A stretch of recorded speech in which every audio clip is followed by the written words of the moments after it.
What's going on? If you're listening live, it is a late edition of the MMA Podcast, the MMA Podcast 126, and we appreciate you tuning in. We got a lot to break down. First and foremost, just a few days ago, UFC Fight Night, New Jersey and Newark. We had Machida Rockhold, Jacare versus Kamosi 2, Herrig versus Van Zandt. We're going to break down the whole card. We also have a week's worth of MMA news. Going to delve a little bit deeper into Phil Davis going to Bellator. Yoel Romero was injured but still wants to fight. A few more fight announcements. And, of course, this weekend from the Bell Center in Montreal, Quebec, Canada, we have UFC 186. We're going to break that card down, too. I'm glad you listened in. Let's do it.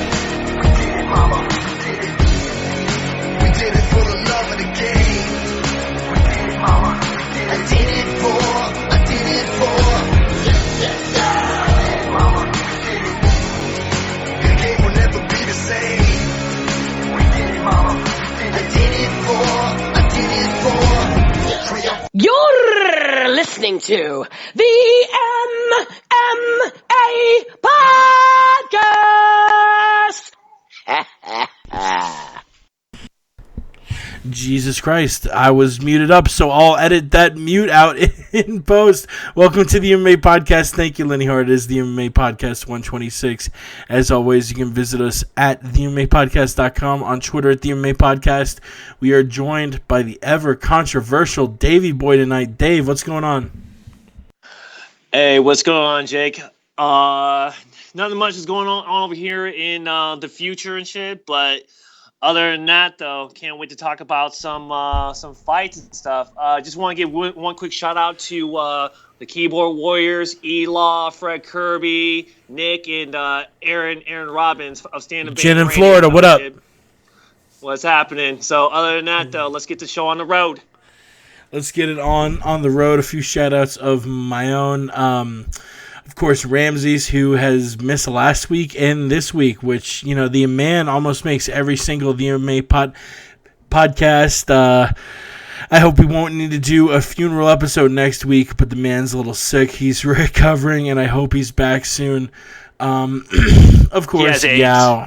He has AIDS. Yao, Alan Ross, Chris, Bill the Butcher, Mystery, our boy Kevin Black, the Scottish Fedor, all of you crazy fucks, Don, Enrique, the MMA enthusiast. We actually, you know, we've gone on a long streak without guests, but I think next week we're gonna fix that. Next week we plan on having on Miami's very own, the godfather of the backyard bare-knuckle Miami fighting scene, where you saw folks like Kimbo Slice, Jorge Masvidal, Alex Caceres, and more come up from. Dada 5000. I actually spoke with him on the phone for about 15-20 minutes. He seemed very excited to talk to the MMA fans about what his product is all about. And folks, I mean, it sounds like a shill, but for real, go to CocaineCowboys.com. Cocaine Cowboys being one of the more famous documentaries that Billy Corben has made. And Billy Corben just recently came out with a documentary called Dogfight. D-A-W-G, Dogfight. And it chronicles Dada 5000 in the South Florida backyard bare knuckle fighting scene, and I've watched it. It's fucking incredible, and I'm really excited. I'm actually going to be interviewing Dada tomorrow at 5:00, and that interview will play on next week's episode. So don't miss next week. Go and watch Dogfight because it's awesome. And, you know, the doc is about the unsanctioned fights going on in his mom's famous, greenhouse backyard. But it's sanctioned now. And Dada 5000 is about to be a pretty rich dude. He's doing the fights on a cruise ship. And they're cruising out into international waters. They're doing bare-knuckle fights. It's not going to be in an octagon. It's not going to be in a hexagon. It's not going to be in a pentagon. They're doing fights in a triangle. And I cannot wait to see what goes goes down with all this. I mean, honestly, people, Dada 5000 might be the next Dana White, and I would love to fucking see it. We're also looking at Joe Schilling to be on soon. Maybe Billy Corbin, who was the guy who made Dogfights. Yeah, we've got a lot of guests lined up, so we're looking forward to doing that. But as always, we go 5-6 minutes in with me just ranting. Let's get to the damn MMA, people. Last weekend, we had UFC Fight Night. I guess it was UFC on Fox 15 in Newark, New Jersey at the Prudential Center. We had a lot of fun fights. We'll start with the prelims before we get into the thick of it. Dave, what stood out to you on the 7 prelim fights? We had Chris Dempsey beat Eddie Gordon. It was a very close fight. I actually thought Gordon won, but Dempsey ended up taking the split decision, 29-28, 28-29, 29-28. Diego Brandao wins via TKO. The doctor stopped it after the first round. And at first, a few fans, including Dana White, had a problem with it. But once it came out that his ear was about busted in half, it was a lot more understandable that the doc stopped the fight. We also had Tim Means, who we'll talk about his upcoming fight against Matt Brown a little later on in the show. He wins via arm triangle choke in the third round. Moving up to the Fox prelim card, Aljamain Sterling, one of the hottest bantamweight prospects in the world, wins via third round submission. Jean Vellante, oh my God, absolutely puts it to Corey Anderson. Anderson posting pictures later that night of how his bottom teeth went through his lip. Oh, it was just disgusting. That was gruesome, actually. It was gruesome. He broke his jaw too, did he not? Yeah, he did. He fucked Corey Anderson up, which I like Jean. I'm a big fan of the Sarah Longo guys. But I thought Beaston 25-8 or 26-9, whatever the fuck his name is, was going to put forth a little bit better effort than that. But Vellante put it to him in the third round. He went 24-7. He wasn't doing 25-8. He just went 24-7. He took it down a notch. Yeah, and two more fights. Eddie Bravo makes $1,000 from Brendan Schaub as OSP defeats Patrick Cummins in the first round. Did Cummins slip? Was it a punch? Who knows? But OSP dropped him and took advantage of him.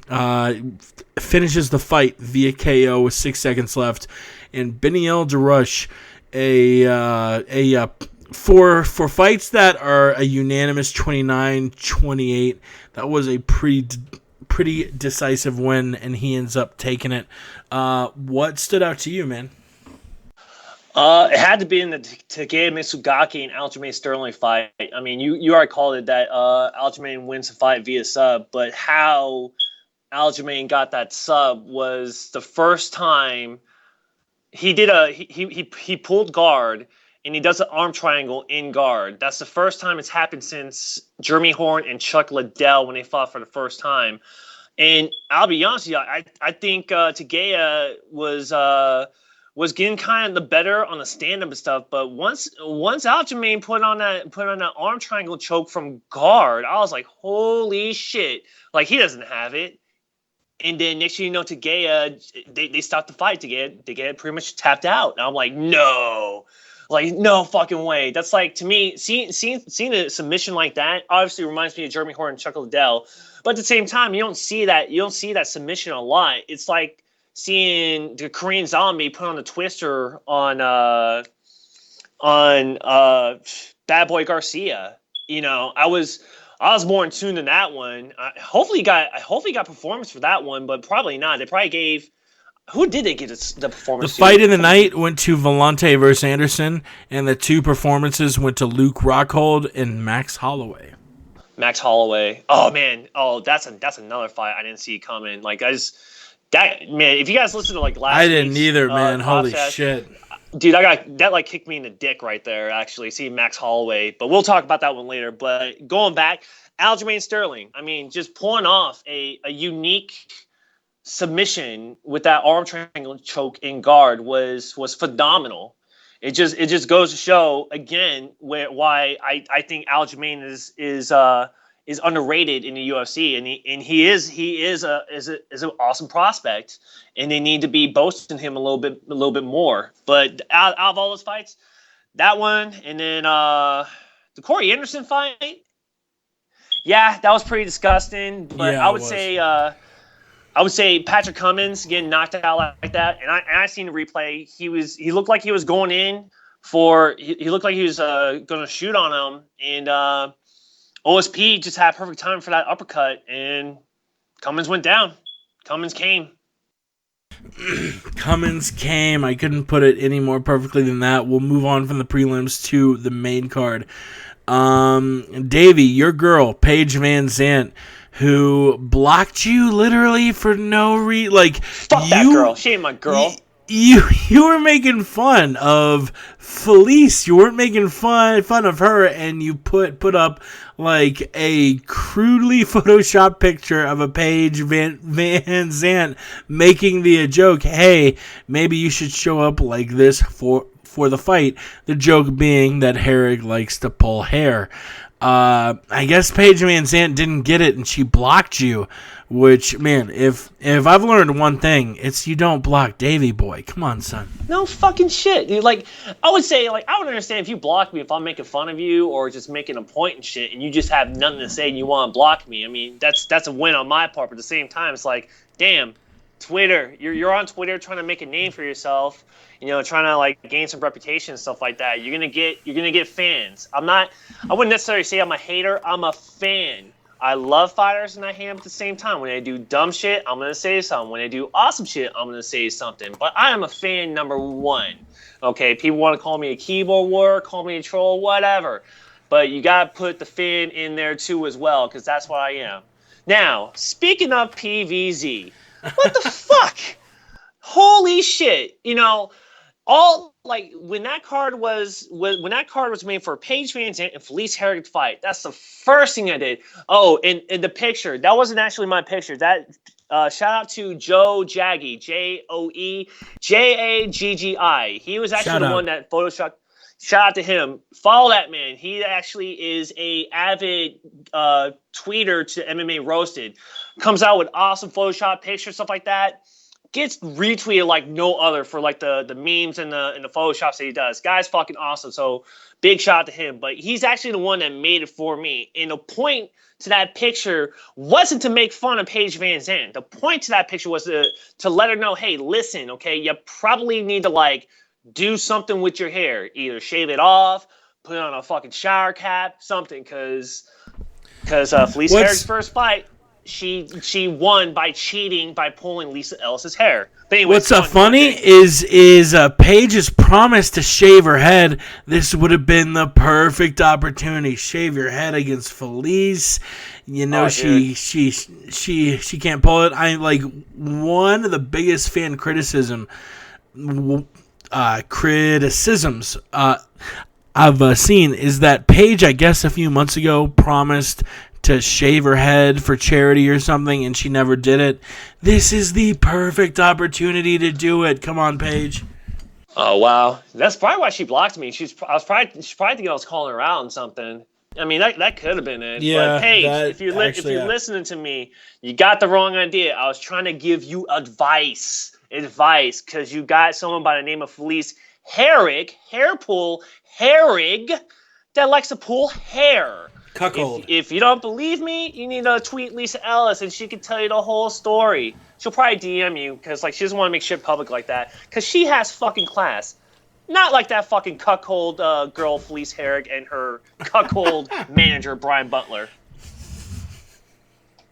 Anyways, yeah. I'm sorry. Paige dominated on the mat. Both are blue belts in Brazilian Jiu-Jitsu, but they looked worlds apart as Paige really looked great against Felice. At the same time, I don't know how good Felice is, man. Yeah, she beat Lisa Ellis on the tough finale, but man, she looked absolutely terrible in the fight before and the fight after against Tisha Torres and Paige Van Zandt. Yeah, she also fought Carla Esparza too before before they became besties, and she got bested from back Carla too. Yeah, back in XFC. Right. I like in like her fight in Bellator, Felice Herrick's fight in Bellator against Heather Jo Clark. That could honestly, I can see why people said Felice won that fight, but when I watch it, I can see it kind of go both ways. And I'm not talking about the tough one. I'm talking about the one where they fought in Bellator. I can see where it could go both ways, but you look at those fights right there. Does Felice belong in that tier when you really think about it? I don't know. Was it more Felice's name bringing her to that hype versus what her performance was? Like, who is she really beating that's like a real big name fighter? You know, I think the fight, watching it, you understood that the UFC made it just because these chicks are both really hot. Oh, no, definitely. And the funny thing was, too, like, Felice pretty much was hyping the fight the whole time. I haven't heard one interview with PVZ, saying anything about Felice Herrick. It was more Felice winning everybody over to watch that fight. So going in there, I'm looking at the weigh-ins. Felice is a lot bigger than Paige Van Zandt. She has a lot more muscle mass, more muscle density than Paige Van Zandt. She has a lot more, in my opinion, she had a lot more experience with the Muay Thai fights and more experience in MMA. Yeah, I'm thinking Paige Van Zandt. I agree, and I even said it too. Like, she's overhyped right now. Yeah, they're trying to, but going into the fight, go on. Yeah, sorry. But just going into the fight, Paige Van Zandt pretty much kicked me in the dick. I was going for Felice Herrick, honestly. Regardless of her blocking me from Twitter and stuff like that, I honestly thought Herrick was going to win that fight, just because of her experience and her time.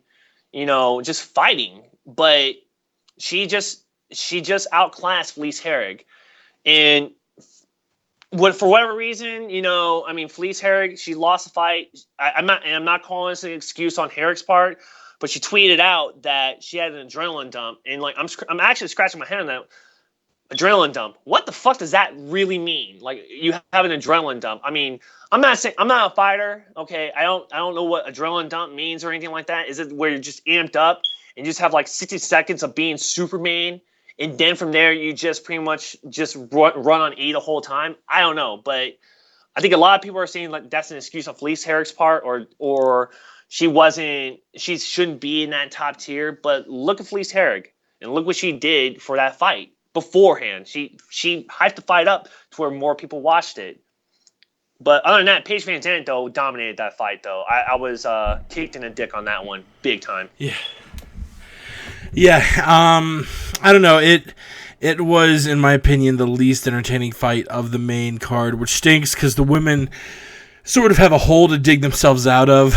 But I don't know. But that's still a good fight. I think you know you're getting with that, Jake. If you're talking about the main card and stuff like that, yeah, that would be number like 4, basically. But no, I get what you're saying. It was still a good an fight. ass woman. Yeah. and we'll talk about Tisha Torres's thoughts about the fight soon. But let's move up. Max Holloway and Cub Swanson. This fight did not go the way most people thought it would. I've said that Max Holloway is a good fighter and that he's underrated, and I guess I proved myself right by picking Swanson. I don't know. Swanson looked old, lethargic. He did not look like the young, spry Cub Swanson that was a top 2 title contender just a few months ago. Now he's lost to Frankie. He's lost to Max Holloway. His stock is dramatically different than it used to be. Well, Max, when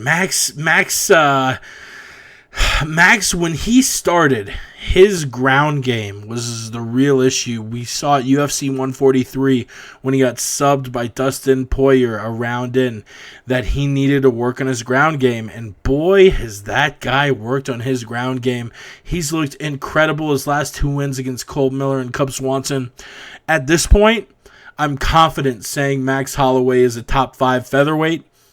At this point, I'm confident saying Max, even though Dustin Poirier beat him, Max is Conor McGregor's most impressive win currently. Because Connor fought Connor fought a Max Holloway that looked similar to how he does now back in August 2013. And man, Max is young. He's 23 still. I really think that this is a guy who we might one day see the UFC 145 strap on. I said strap on. Yeah, you did.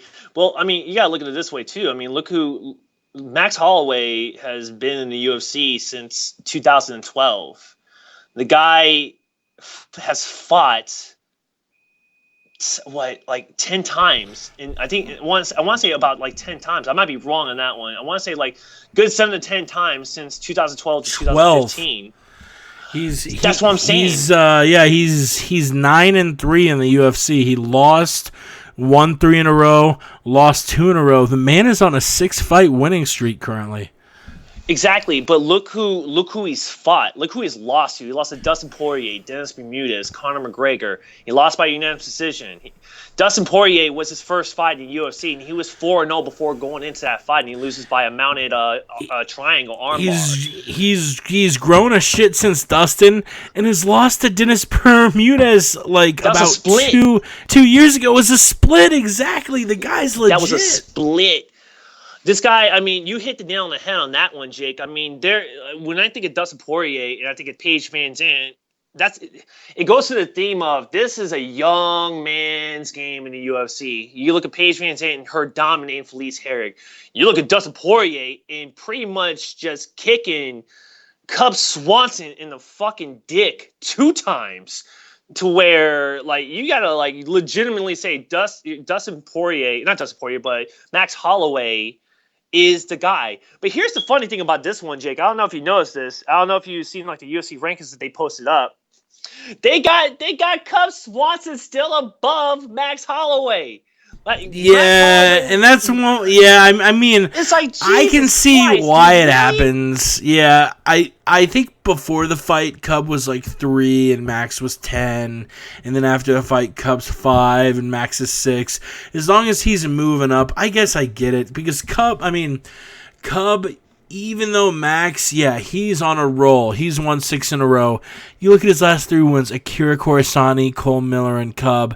Yeah, that's good, dude. Cub, dude, fucking Ross Pearson, Charles Oliveira, Dustin Poirier, Dennis Seaver, Jeremy Stevens.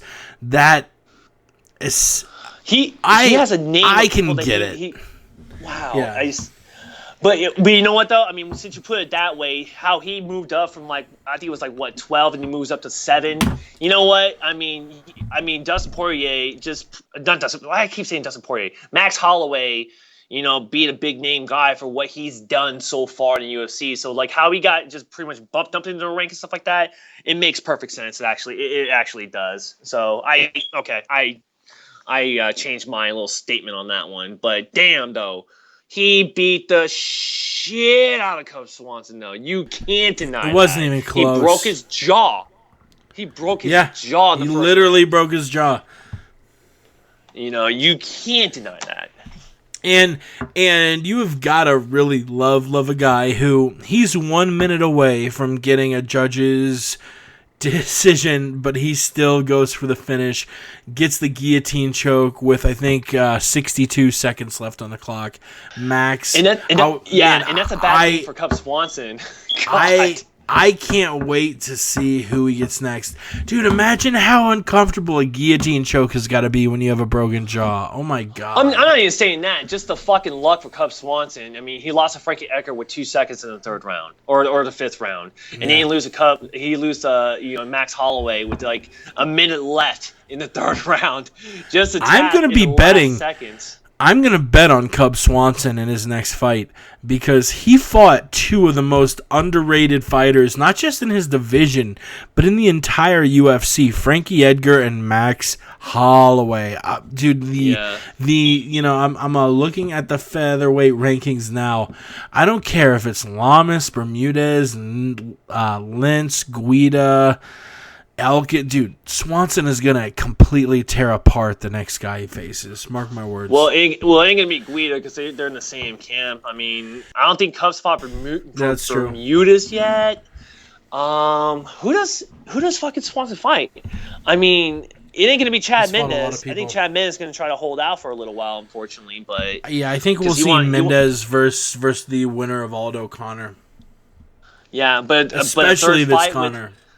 Yeah, I know, but a third fight with Aldo, it's like I would watch it, but I mean, just know that this is gonna be his third try to fight Aldo, not fight for the belt, but fight Aldo. It's like, but I'll still watch it though.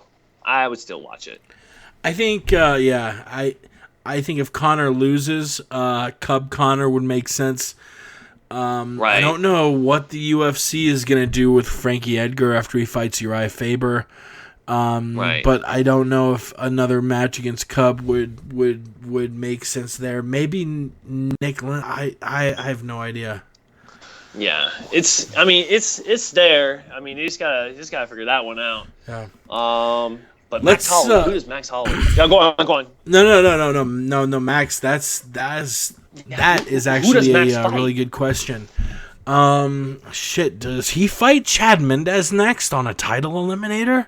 I mean, honestly, like, there is Ricardo Lamas up there. There's obviously Conor and Aldo will be fighting for the belt in July.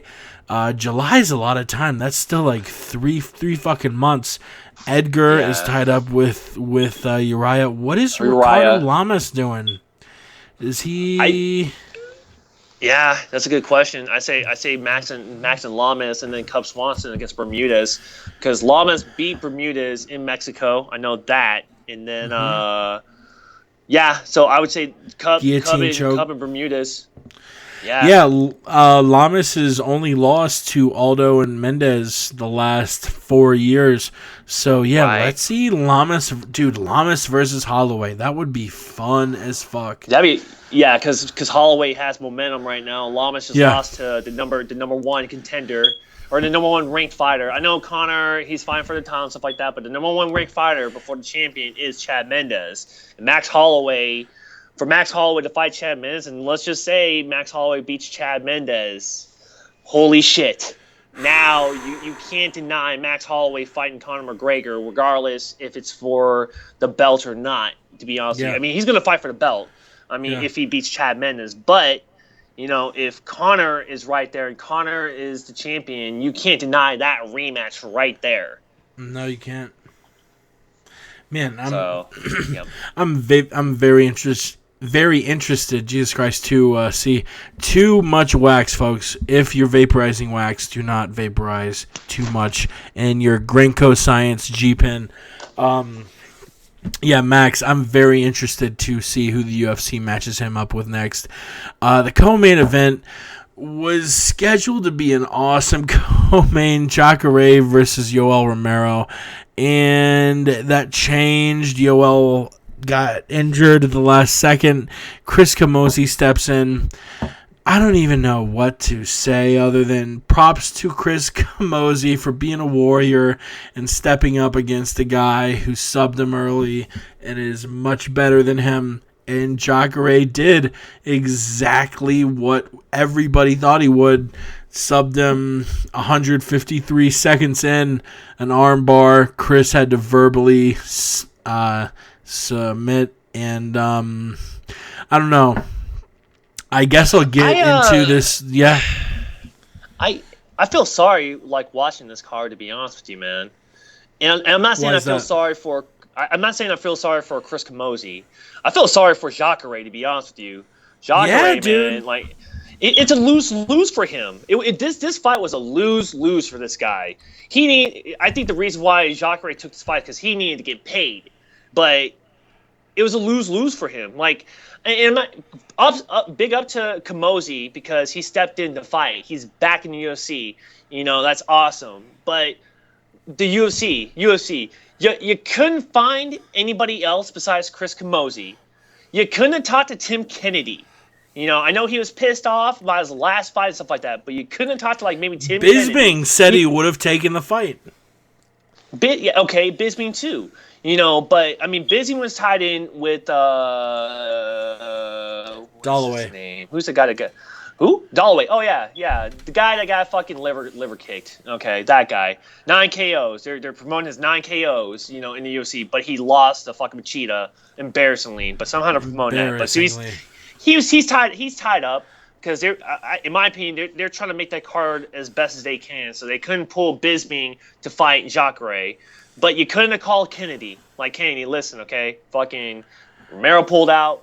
We need you on this card, and they might have, but they should have made it enticing for him to fight Kennedy or fight Jacare. They fought before. They win 5 rounds back in Strikeforce. Jacare was a champion. They win 5 rounds. This would have been perfect for Kennedy to fight Jacare again. And this is for the hardcore fans. This is for the people that don't necessarily watch all UFC, stuff like that. I'm talking Dream. I'm talking Strikeforce. I'm talking Elite XC. The hardcore fans. Like, I would have paid more attention to that fight.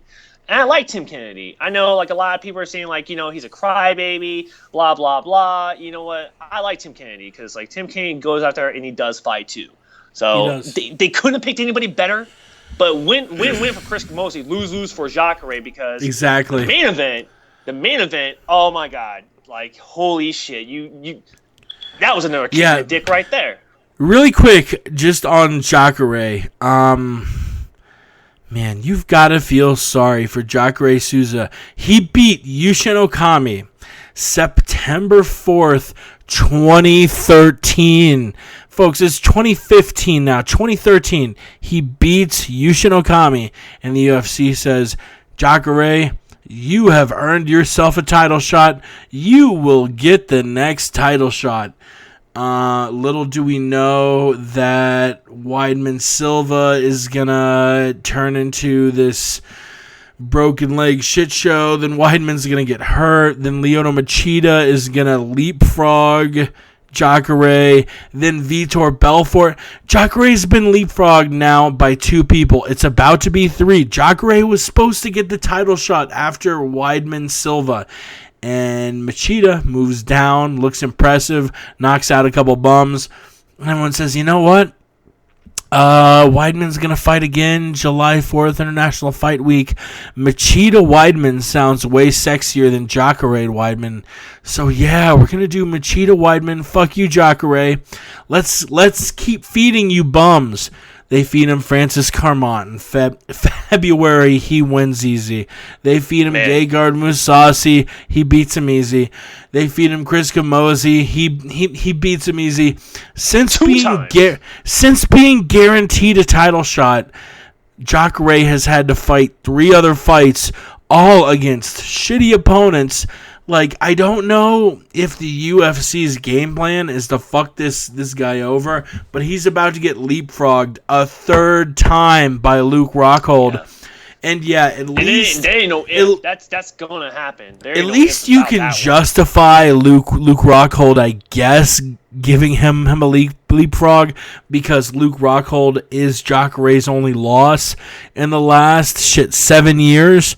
But I don't know. It really sucks for Jacare how he was told, you know what, you're gonna get the next title shot 2 years ago, and he's done nothing but win since, and somehow he just keeps getting overpassed. I mean, the guy is not getting any fucking younger. He's 35 years old.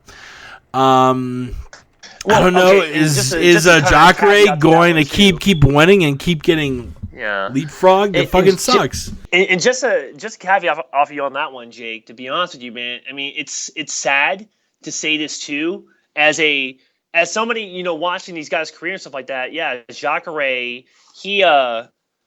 he's been on a winning streak, big time. It's like when Yushin Okami was the same way. He was on a winning streak too. But the problem is, if Yushin Okami or Jacare were to win a title, what would that do for the UFC?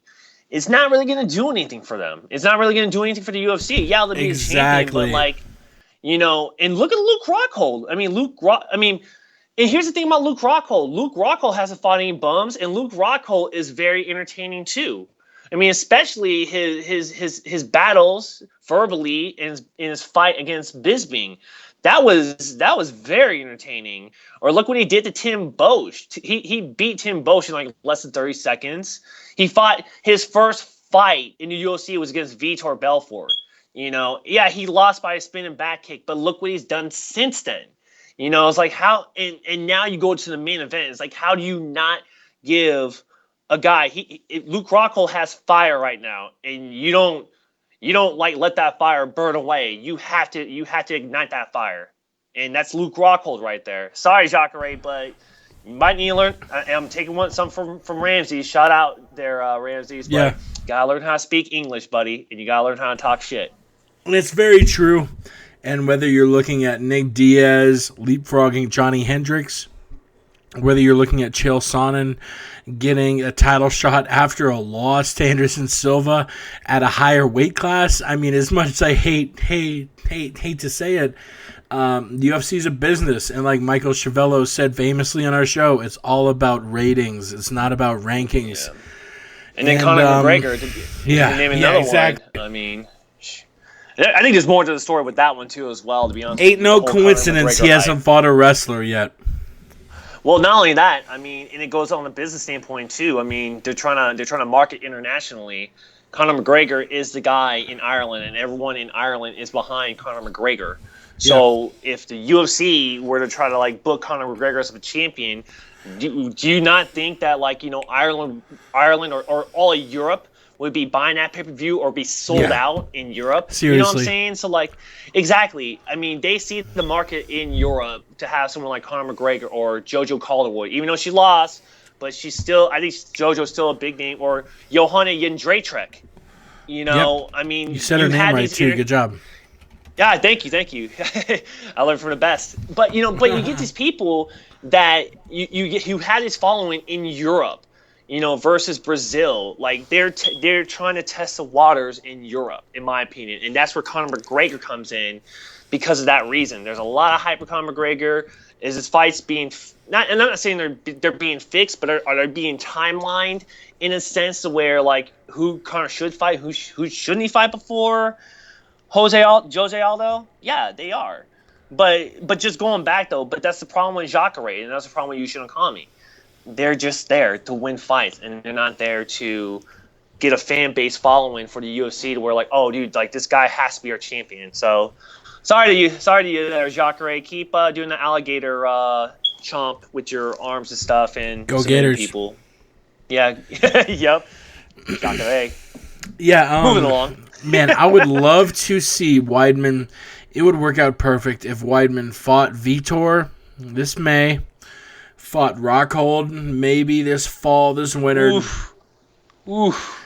And please give the winner of Jacare let's make Jacare Romero later this year.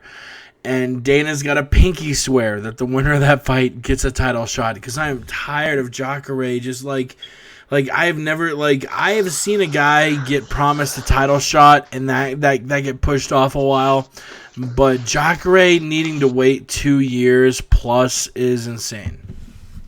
Yeah, but it goes back to, it's not the first time it's happened in the middleweight division. That happened to Yushin Okami. It happened for 2 years? So many times. Well, I don't know 2 years, but Yushin Okami, before they came up with the fucking ranking system and shit, before that, Yushin was waiting for a good minute. He was on a winning streak, lost to Rich Franklin, and he lost to Chael Sonnen. That's the only two people he lost to, but he's beaten everybody else who's been in UFC up until his fight against Anderson Silva.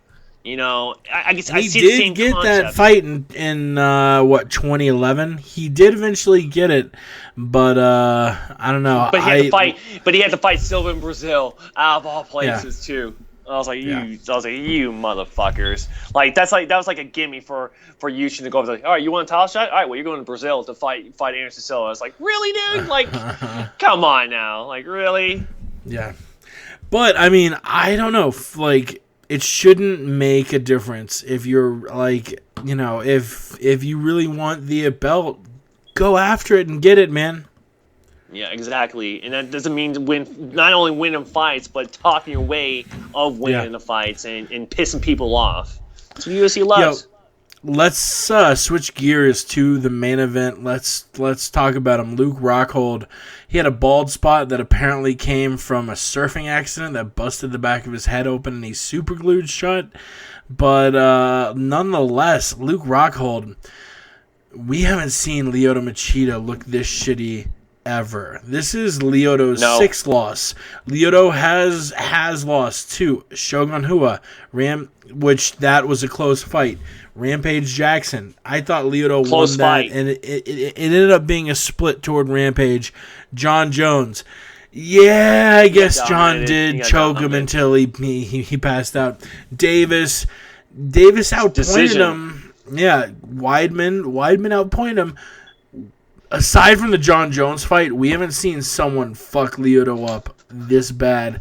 And I believe, Rockhold finished him in less time than Jones did with the rear naked choke. Lyoto looked lost on the ground. I rewatched the fight, and it looked like in the first round, Rockhold landed a elbow on the ground that just seemed to put Lyoto out of it.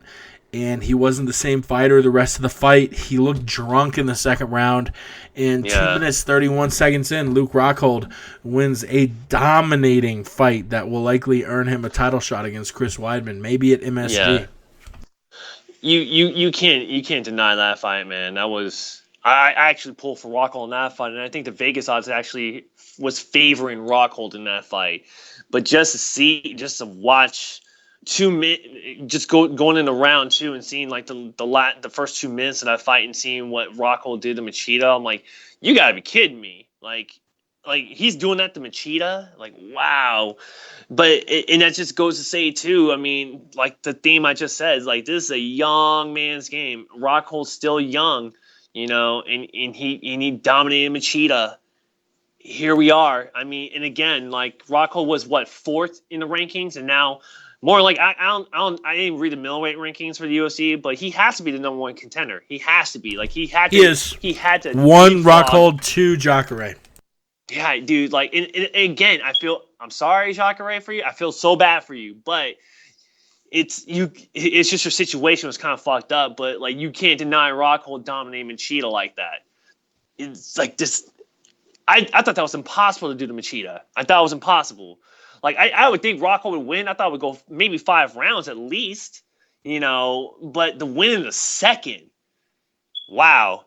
And here's the other funny thing to this one, too. Daniel Cormier, first off, cornering Rockhold, being in a suit, basically, in a suit and tie. In the commentator's suit. That was hilarious. Yeah, the commentator suit, first off. That was the first I've seen. But, he was cornering Rockhold, he was cornering his teammate. Awesome. But I loved it. I loved it how Cormier was hyping Rockhold in Weidman's face in the post-fight show. It was like, yeah, you see what Rockhold did? Yeah, he beat Machida in round 2. And how'd you do against Machida when you fought him?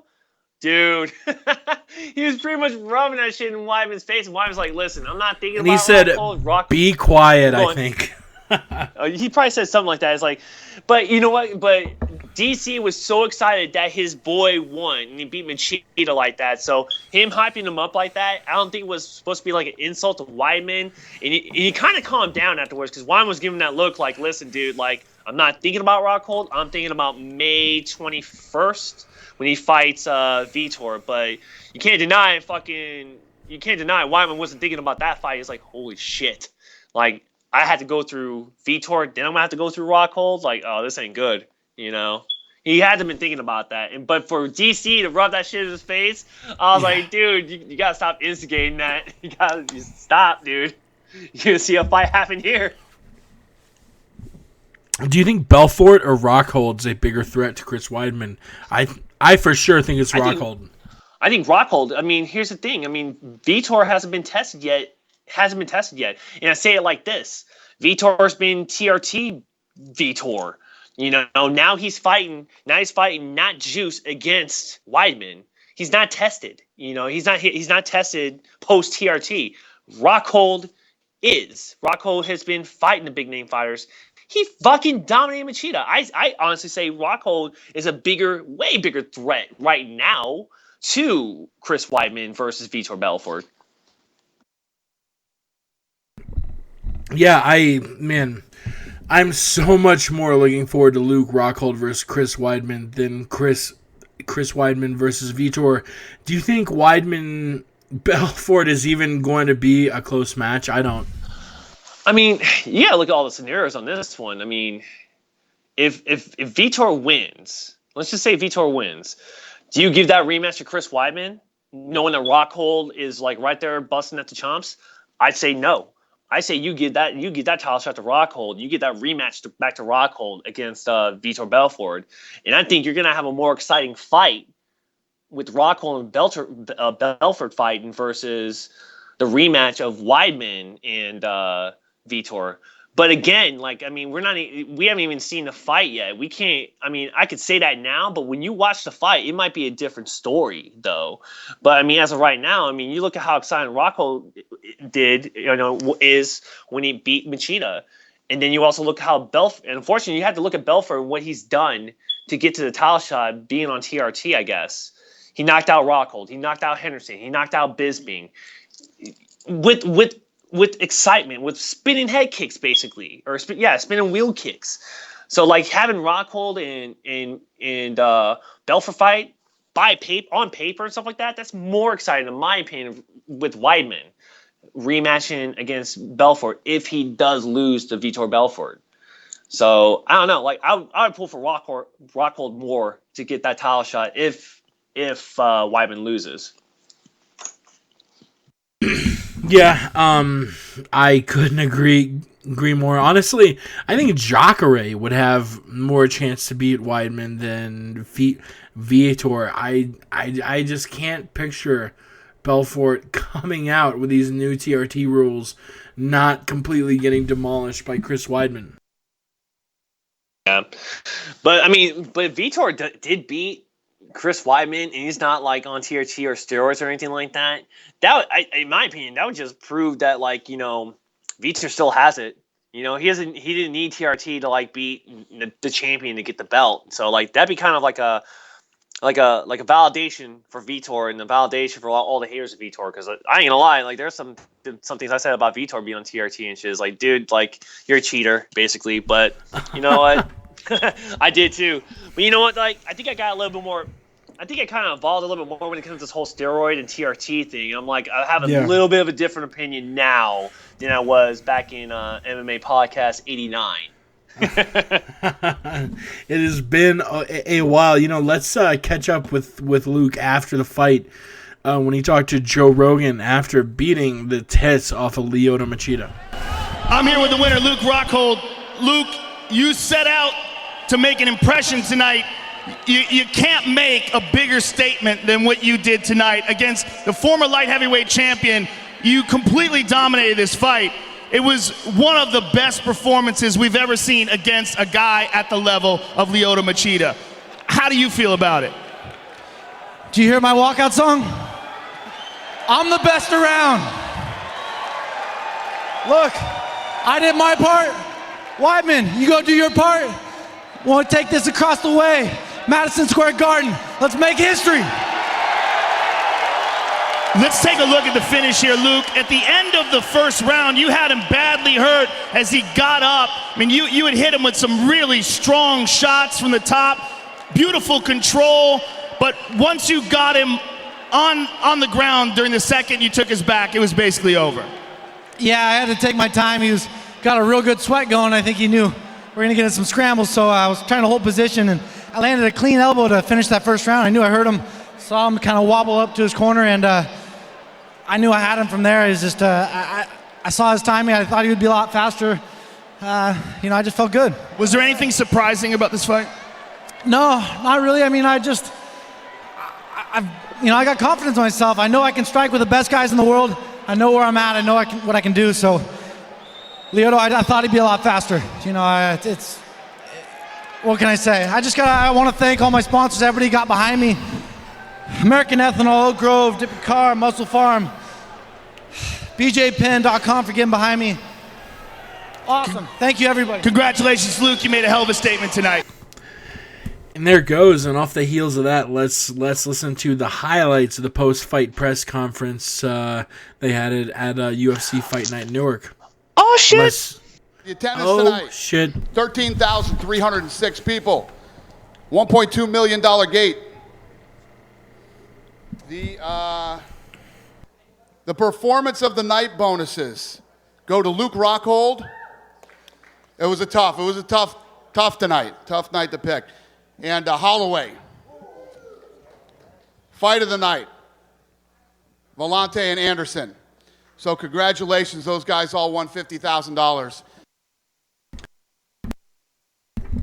And then we switch over to talk to Davey Boy's favorite, Paige Van Zandt.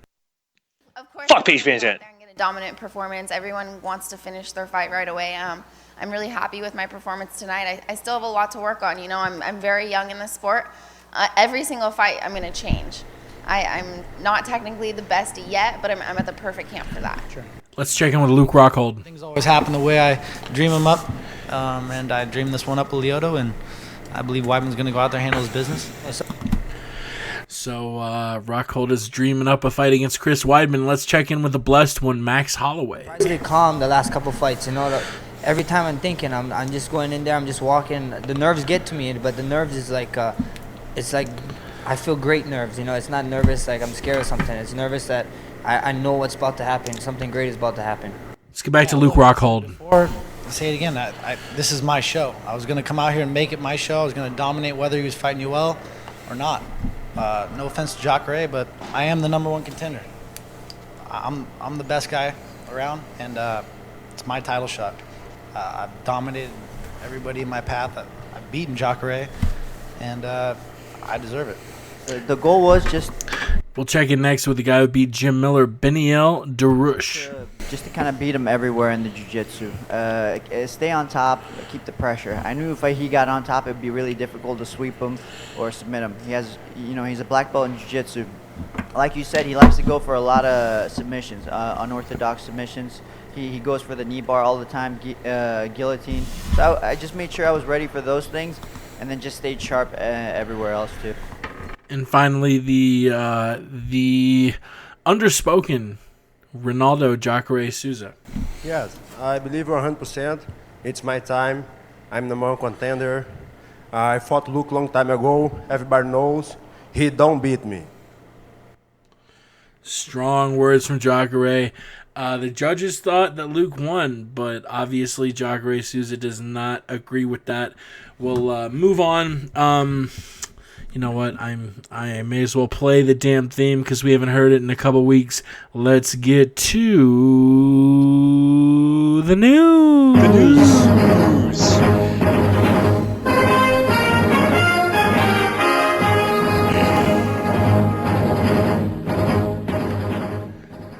Jake Shields versus Husamar Palhares. Husamar is known for tearing folks' legs out.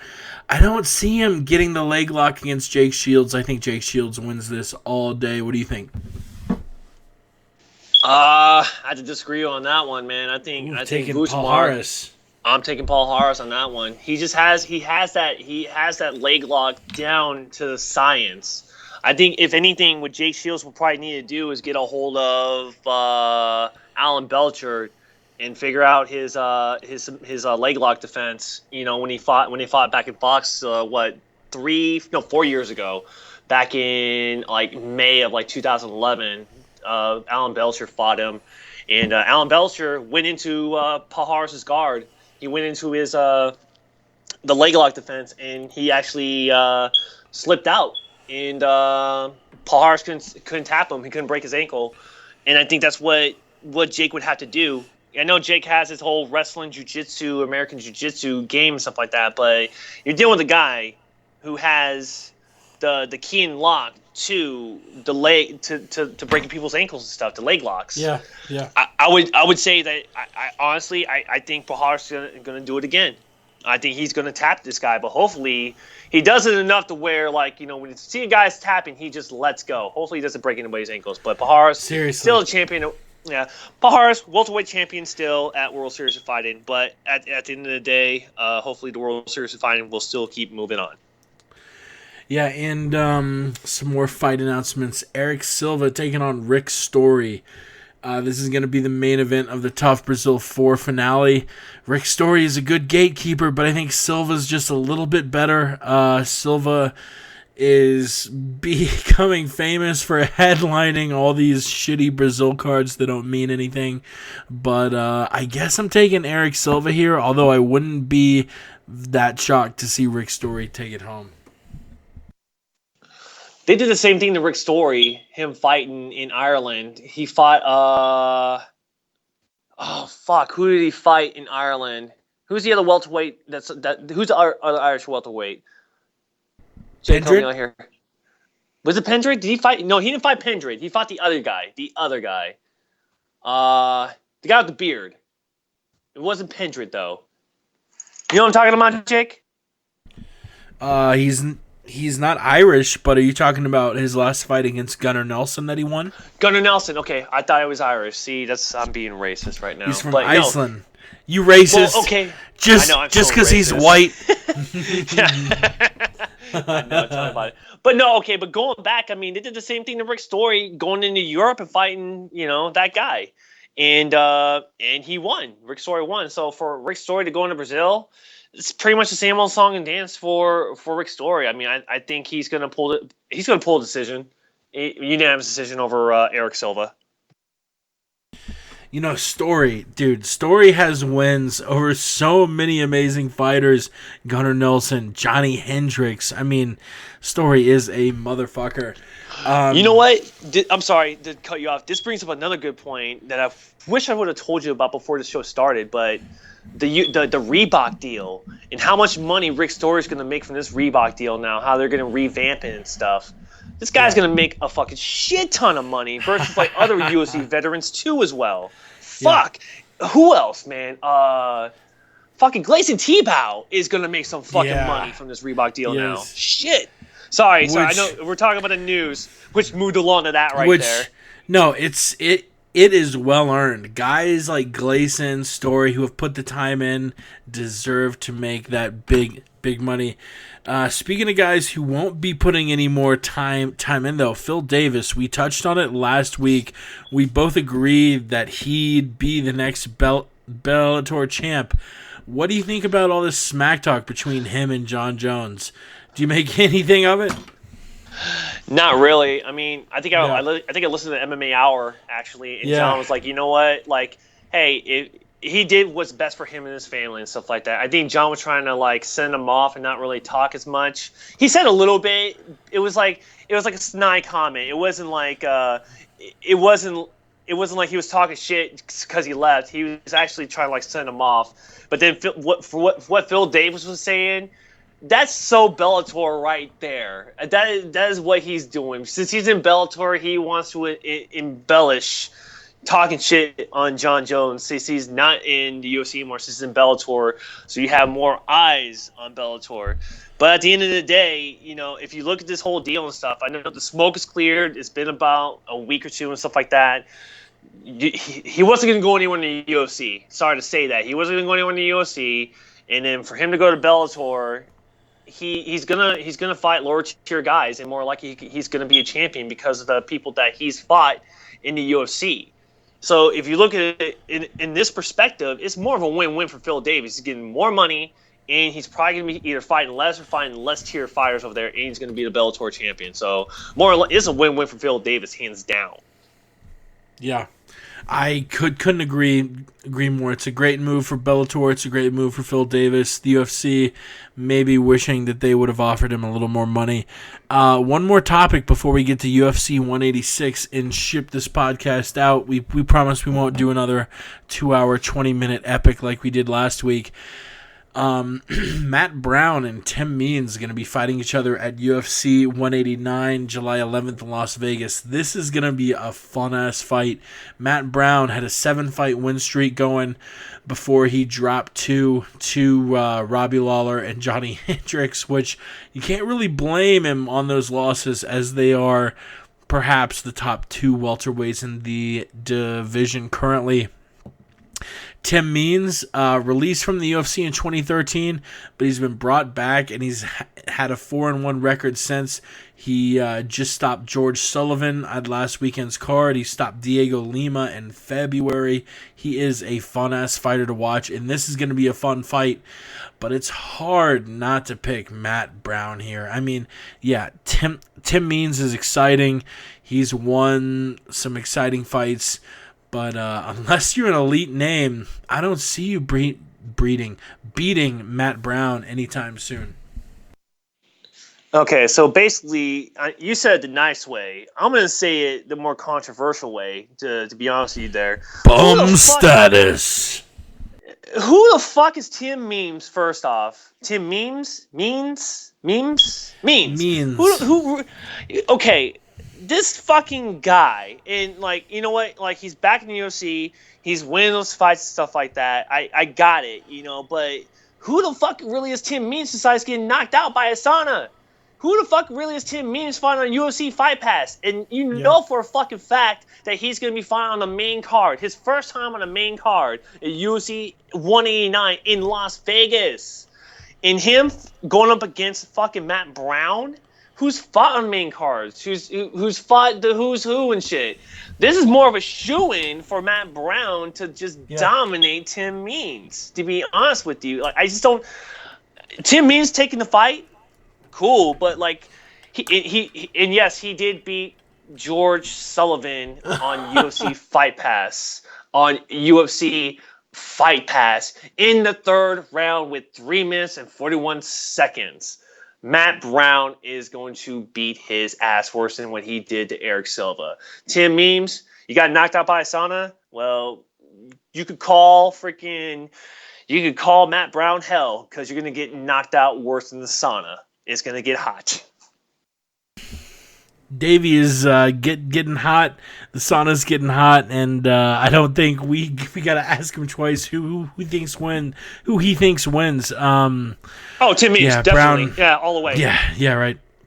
Brown is going to be a huge favorite in Vegas. Actually, let me check now and see if there's the only line out for UFC 189 currently is Aldo McGregor and Lawler McDonald. McDonald, surprisingly, minus 200. He's a big favorite against Robbie Lawler, while Jose Aldo is only minus 130 against Conor. It's a very, very close line, surprisingly. I take Aldo winning. I'll take Aldo winning. I think the value lies with Aldo and Lawler. Even though I'm going to be rooting hard on Conor, when you can pick Jose Aldo minus 130, considering the run he's on, let's be serious, people. Let's get to it though. UFC 186. We'll break down the prelims first. You have 7 fights. A few of them. I don't doubt you have. Let's just skip the fight pass ones. If you want to see what those 3 fights are, visit UFC.com. Oh no, wait, Jessica Rakoczy? Check it out for yourself. Yeah, I guess Jessica Rakoczy. She'll probably win against Valerie Letourneau. Seems like a bum fight to me. I just gotta say this one thing about this right here. Okay, this is back to our MMA roundtable days, and Jay, he called it like right there to the T when Jessica Rakoczy was fighting the women's featherweight division, and she was ranked number 12. A fringe 12, because she was like 1-3. I'm like, oh man, he couldn't have said any better than that. Shout out Jay Jeans. We are gonna do an MMA roundtable, ladies and gentlemen. Me, Jake, and Jay Jeans. So stay tuned for that one. Very soon. Yeah, she literally was fighting for a tough championship at 1-3. She's since moved from 135 to 115. So it'll be interesting to see how the former boxing champ does 20 pounds She's lighter. 1-4 with a draw, or with a no contest. Yeah. 1-4 with a no contest. That's why I wanted to skip the fight pass prelims. So we'll get to the Fox Sports 1 prelims. Olivier Aubin Mercier, who I think has a bright future, is going to be fighting David Michaud. I think Aubin Mercier easily wins that. His only loss comes to Chad Laprise, who's also going to be fighting on the same prelim card, a fight later against Brian Barberena. I think the Canucks come out with easy wins there. Alexis Davis, another Canadian who I think beats Sarah Kaufman, and Patrick Gauthier, wouldn't you guess it, another Canadian against Joe Riggs. I think we're going to see the Fox Sports 1 prelims go 4-0 to the host country at the Bell Center in Quebec, Canada. I think Canada goes 4-0 on those prelims. Oh, Canada. No love for Kaufman. She does have a decent chance against Alexis Davis there. Jake, I gotta let you know something. Even though, wait, no, she's from Canada too. What the fuck? They're all from Canada. Bro. I was just about to say. So it would have been a win-win either way. Kaufman against Davis. If Davis has some pretty good hands. I mean, besides the fact that she got knocked down 21 seconds against Ronda Rousey, I think.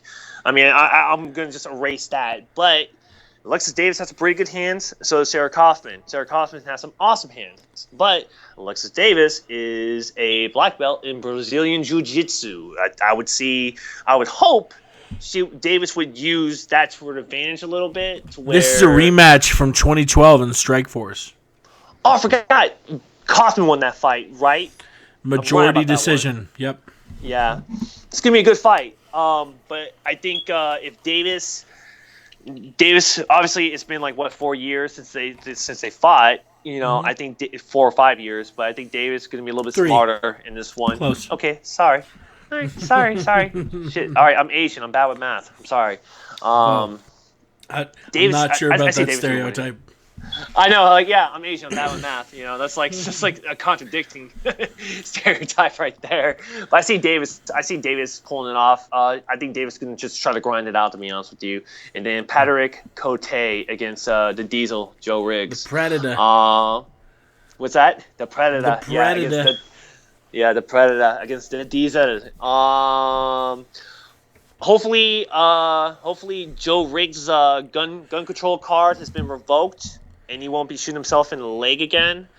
And hopefully he'll be ready to fight Patrick Gauthier. But I see Gauthier winning this fight. I mean, Joe Riggs is a fucking veteran. Okay, he is a fighter of all fighters in the sense of where he's fought the who's who. He's fought 56 so many fights.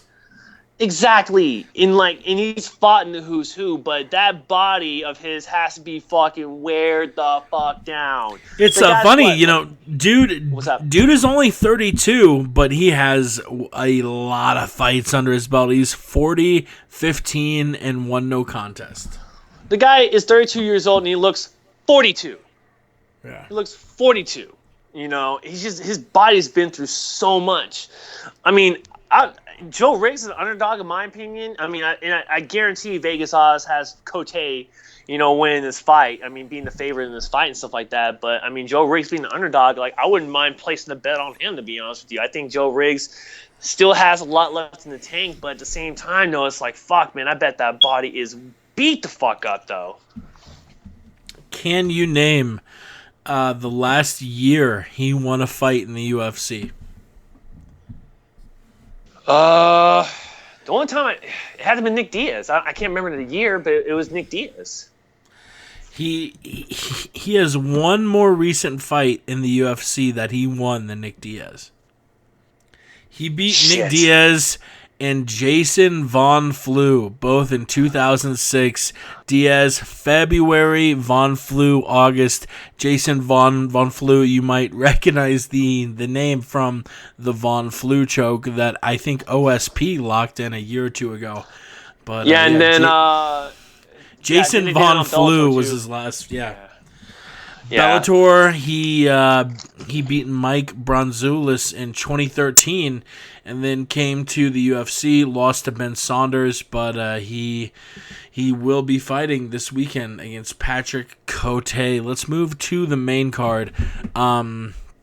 a lot more love from Canada. We'll break down the first two and then get to these last three cards in depth before we sign off.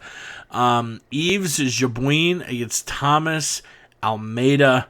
Man, I love the Tiger. Yves is a awesome fighter. You know, talk about guys with a ton of just great opponents. Yves Jabouin has fought so many good fighters, but Thomas Almeida here, he's only 23.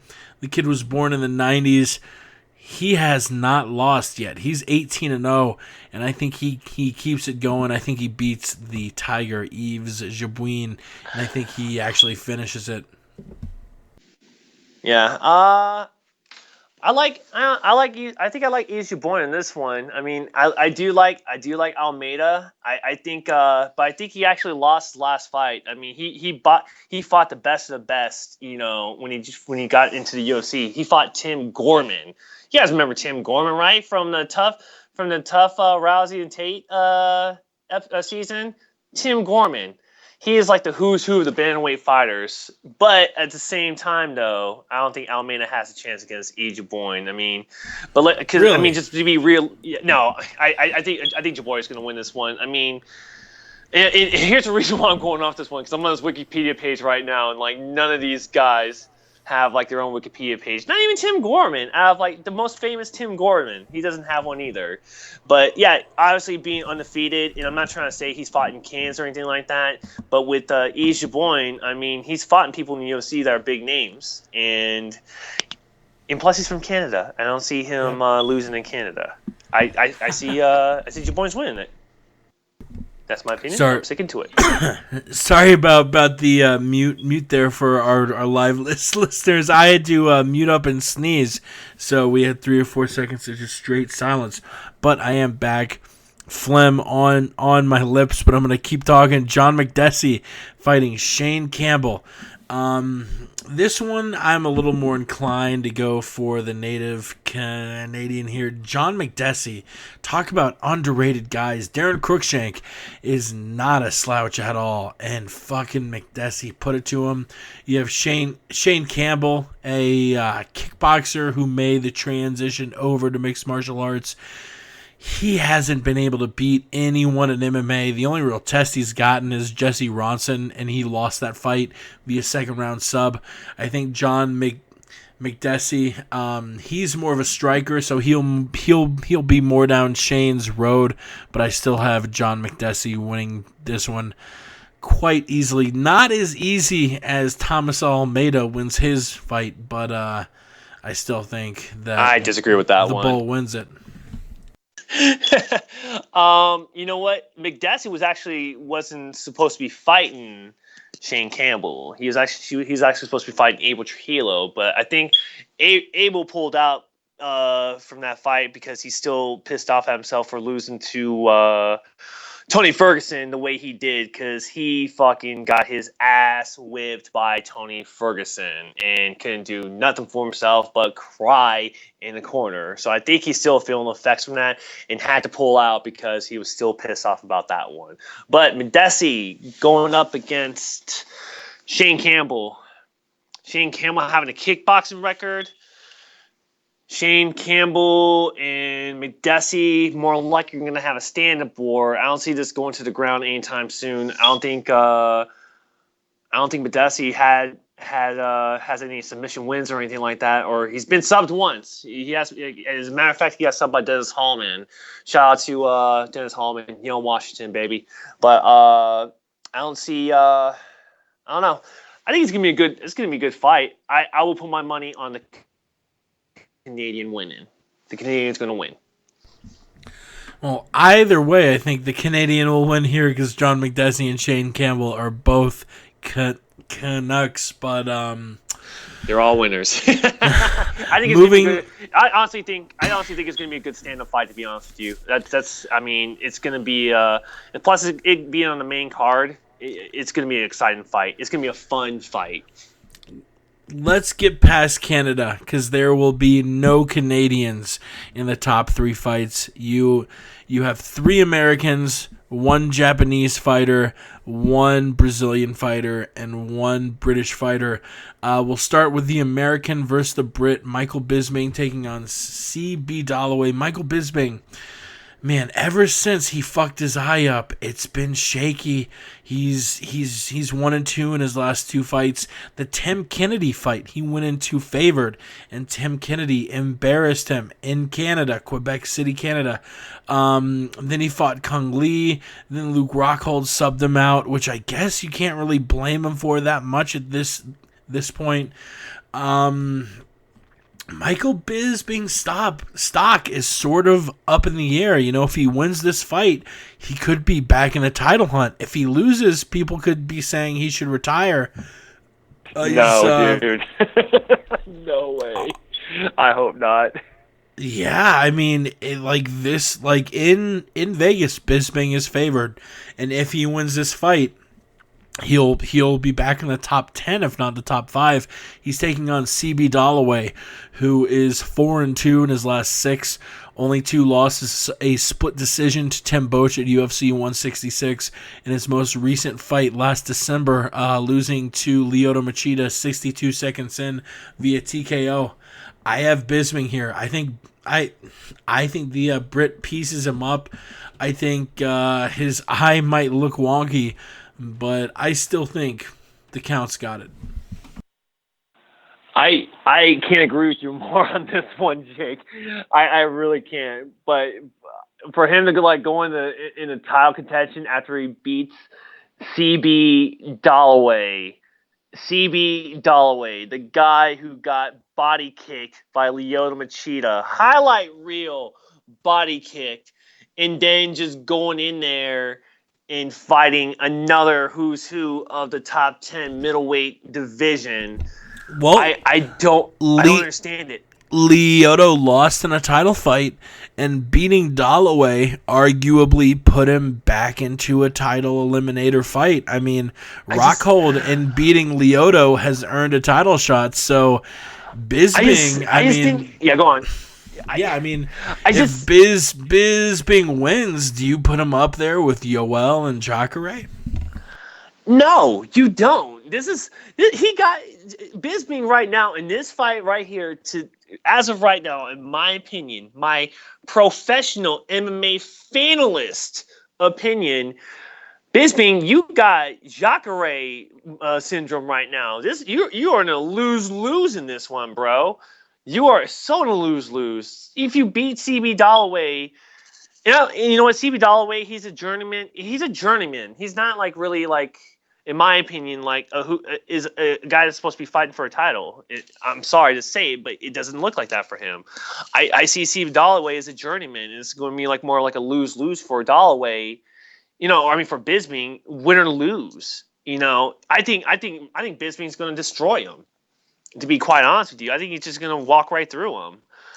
I mean, I'm probably speaking a little bit too much about that one because CB does have a wrestling background, but I don't see him going past Michael Bisping. I see Bisping winning this fight. Maybe not in dominant fashion, but I don't see Dalloway winning the decision on this one. I think Bisping is going to win this hands down. And I bet you could probably check Vegas odds. I bet Vegas odds has Bisping as the favorite versus CB Dalloway.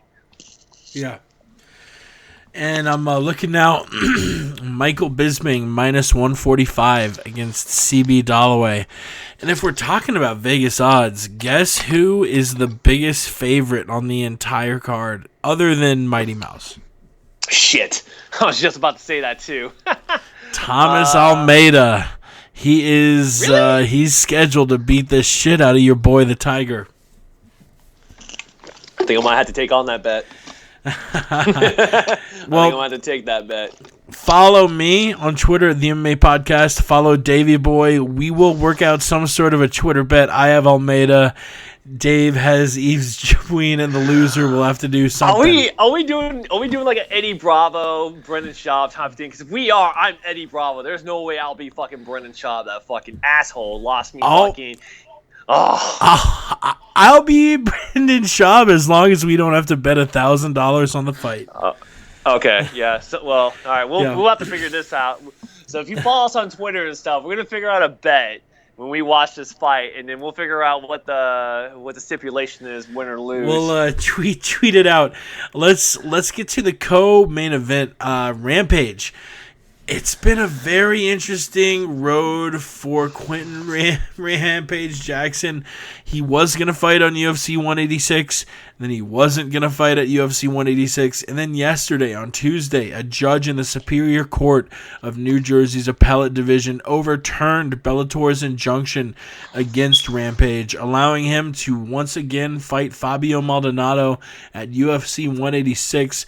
All apologies to Steve Bossy, who was ready to step in for Rampage, but that's a damn shame right there too. Jackson steps back in. From the UFC president Dana White, quote, "We're happy with the decision from the New Jersey court allowing Rampage to fight in Montreal this Saturday. I'm looking forward to seeing him back in the octagon." What do you think about all this this buzz about the return of the 35-11 light heavyweight Quentin Jackson? How convenient is it that they had a fight in New Jersey, and then they had a grand injunction to make him fight back in the UFC from New Jersey, out of all places? You know, how convenient is that on that one? But either way, Quentin Rampage Jackson against Fabio Maldonado.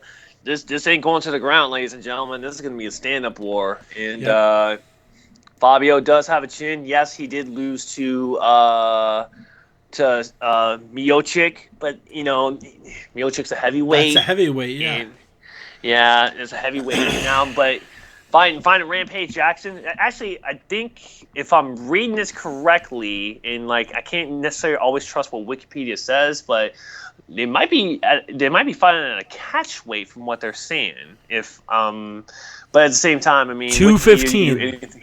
Yeah, you can do a lot of things. You can do a lot of things on Wikipedia, like you can put down Brendan Schaub lost to Joe Rogan via gotten sunned on his fucking Fire the Kid podcast. That was true. Things. That was a true fact. He did get sunned. That's so embarrassing to see that.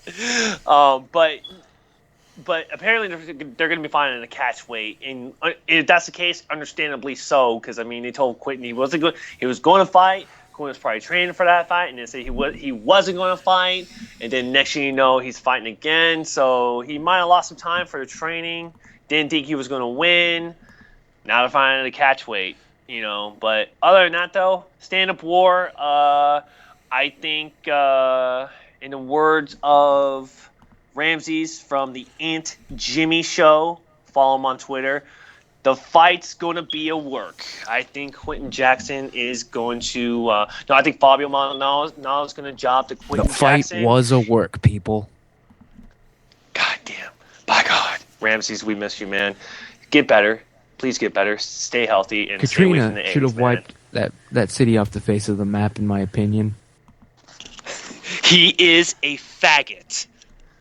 But other than that, though, I see Fabio. Nothing against faggots, but I'm tired of seeing all these queers in the UFC. He is a faggot. By God, Ramses, we miss you, man. But Quentin Rampage Jackson is going to win this fight. It's going to be a work. Yeah, I'm not about calling works, but if there were to be a work, this would be it. This sort of reminds me of the fight between Rampage and Glover Teixeira. Rampage put Glover over, and I think we're going to see Fabio put Rampage over here. It's going to be two guys who can swing and two guys who can take a lot of damage, and it's going to be one of the most boring sparring matches you've seen in your entire life. So let's just move forward to the main event where... oh, man, Mighty Mouse, the case of Mighty Mouse, one of the most peculiar ones. As far as talent to draw ability, This is the most talent to the least drawability we've ever seen. Is it because he's a flyweight? Probably. Is it because he's just a nice guy and refuses to talk shit? And he's not known for devastating knockouts, even though he's capable. He's known more. I mean, you look at his last... look at his last 11 fights. 8 have gone to decision. Yeah, he had that one fight where he KO'd Benavidez, and he subbed out Moraga and Carriazo. I guess I'm going after the Johnson unanimous decision here, or a sub. Johnson has finished 3 of his last 4 fights. That being said, going for his 6th defense of the flyweight title. Mighty Mouse. I love him. He's got an awesome personality. He trains his ass off, but the man can't draw fights. It's sad, but true. I mean, this is going to be one of the shittiest pay-per-views, not as far as quality, but as far as buys. We were supposed to have Dillashaw Brow 2. That's not going to go down on this card. It's going to go down later. What do you think about the fight? Do you think Horiguchi has a chance? I don't. I've made it public on Twitter, but if Horiguchi wins, maybe not next week, but sometime soon, I'm going to sing the entirety of the song Hit Me Baby One More Time by Britney Spears on the show. I'm saying that because it's not going to happen. Mighty Mouse is going to win. He's going to cruise, and he's going to win his 8th straight fight for his 6th UFC flyweight championship defense, and that's the bottom line. Davey boy. Yeah, when I first heard this fight was going to come out and it was going to be moved into the main event, I was like, that's gonna suck. That's gonna be lame. I actually kind of got won over though. Actually, by the UFC. They had their countdown on the other day actually, and actually it was a pretty good countdown to where, like, if I'm a casual fan, like, I would probably want to watch this fight. But as I'm looking at these guys' records and stuff, I mean, if I could just only base this on records and not by the rankings and whatnot, I could say it could be argued that Horiguchi could possibly win this fight. I mean, he doesn't like going to decisions from what it looks like, and he doesn't like subbing people. He likes going for the knockout from what it looks like. He's had a couple of decisions, but most of his wins has been by knockout or by TKO of some sort. So he looks like he's going to be the type of person to go for the kill. And if anything, I mean, I would say also, like, Demetrius Johnson is one of the fastest men in the UFC, bar none. But, I mean, and this goes back to the UFC countdown, and look who Horiguchi is actually training with. He's training with Kid Yamamoto, and Kid and Demetrius actually did fight, and that fight did go to a decision. Yes, it was a long time ago, I got it, but if anybody has an idea of how to solve the puzzle of Demetrius Johnson, I mean, it could be Kid Yamamoto and showing that for Kyoji Horiguchi. I mean, if I could say it like that, I mean, just to be fair, I would say, like, Horiguchi just stands a chance. But at the same token, though, Horiguchi's going to get his fucking ass whipped. You can't fucking deny Demetrius Johnson winning 6 times in a fucking row. Yeah, you can't. And just going people. You can't fucking deny that. I mean, will it be a 5-round war? Maybe. Or is Demetrius going to knock this guy out like he did fucking Benavidez? Who saw that shit coming? I didn't see fucking Benavidez getting knocked out like that. There's no fucking way that Demetrius is going to lose this fight either. I'm sorry. I had to be fair a little bit to say that. But at the same token, and again, here's a little theme. It's still going to be a fucking lose-lose for Demetrius Johnson. It's still going to be a lose-lose for the flyweight division. And it still is going to be a lose-lose for the UFC. Because this motherfucker doesn't want... It's not... And I can't say this motherfucker because it's not really Demetrius Johnson's fault.